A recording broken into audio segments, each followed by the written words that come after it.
I have no respect for women for children. Okay, I think so poorly of them, and the reason why. Hey, good morning. Welcome back to Idaho News. So we got another little update on that East Minico situation that happened in August, I guess. So Rupert Police Department discusses investigation into school threat.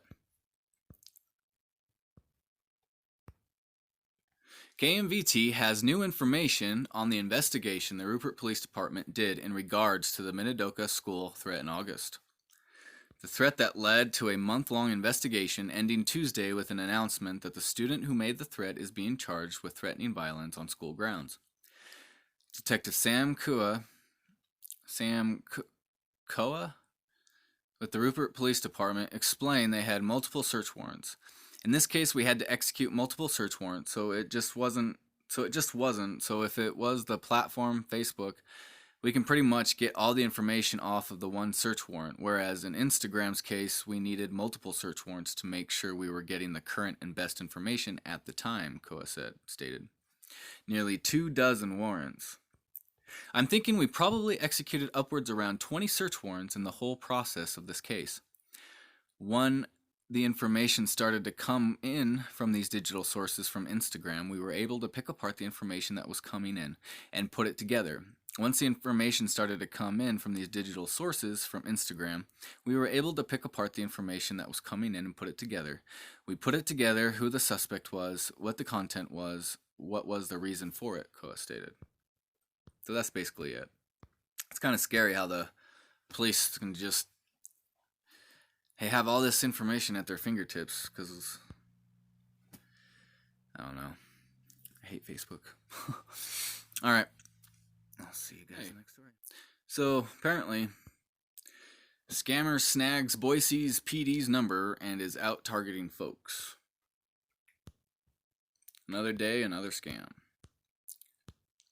But this scammer found a way to spoof a Boise police phone number. The police department on Wednesday says that it received multiple reports from people all over the country that someone obtained its records department phone number, which is 208-570-6000, and is making fraudulent calls.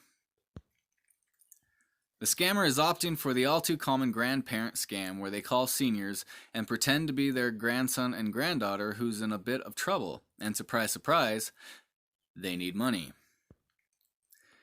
BPD will never call and threaten arrest or demand payment for warrants, the police department said. We will also never demand or accept gift cards as payment. If you receive this fraudulent call, hang up immediately. That's funny that they said that, because that's what police do. They threaten with the force, which is a gun. They put you in a cage, and then they extort money from you. And then you're on probation for good behavior. Alright, I'll see you guys in the next. Haley Police Department investigates an alleged another school situation. The Haley Police Department had extra patrol around Wood River High School Wednesday after they were made aware of an apparent threat Tuesday night. Didn't I cover Wood River High like 6 months ago with a threat? The police department became aware of the threat Tuesday night after a post on Snapchat. The police called it non-specific threat made by a 15-year-old Wood River High School student with what appeared to be a gun, or more specifically, a revolver. During the investigation, the revolver was found to be an airsoft gun owned by another student. Assistant Police Chief Steve England explained what happened. Talking with his parents, everything seemed legitimate and that there was no credible threat, and so therefore we just wanted to make sure that everything was safe and secure at our school, so we did have more of a presence, our agency did, at the high school, England stated. The department is still putting together a case, and the student could face a misdemeanor charge. England also said the student who saw the threat did the right thing in telling the teacher at the school right away. Alright, I'll see you guys in that. So, I got a video for you. We'll just kind of briefly go over it, but Senator Risch responds to President Trump pulling troops out of Syria. Now, this is a senator, or our senator from Idaho.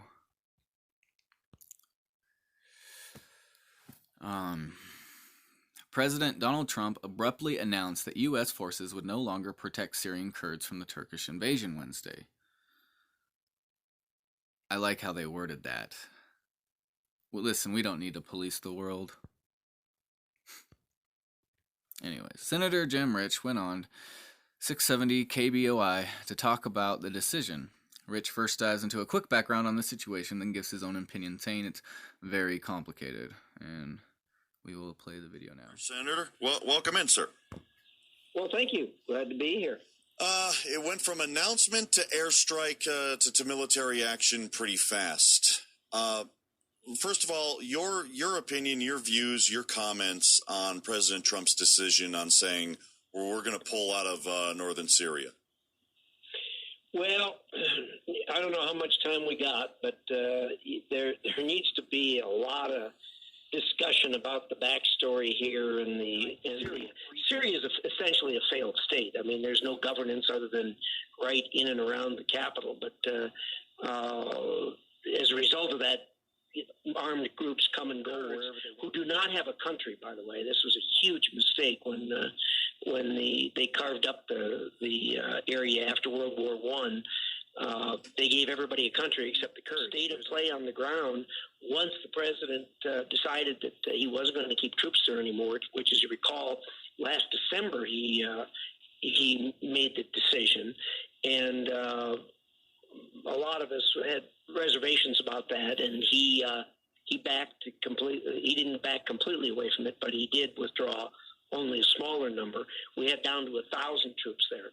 But then recently made the decision to remove the 1,000 troops, and of course now we got a mess there between the Turks and the Kurds, and the Turks have been dying to cross. Senator, allow me to interject for a second. This wouldn't be happening if we had just stayed put.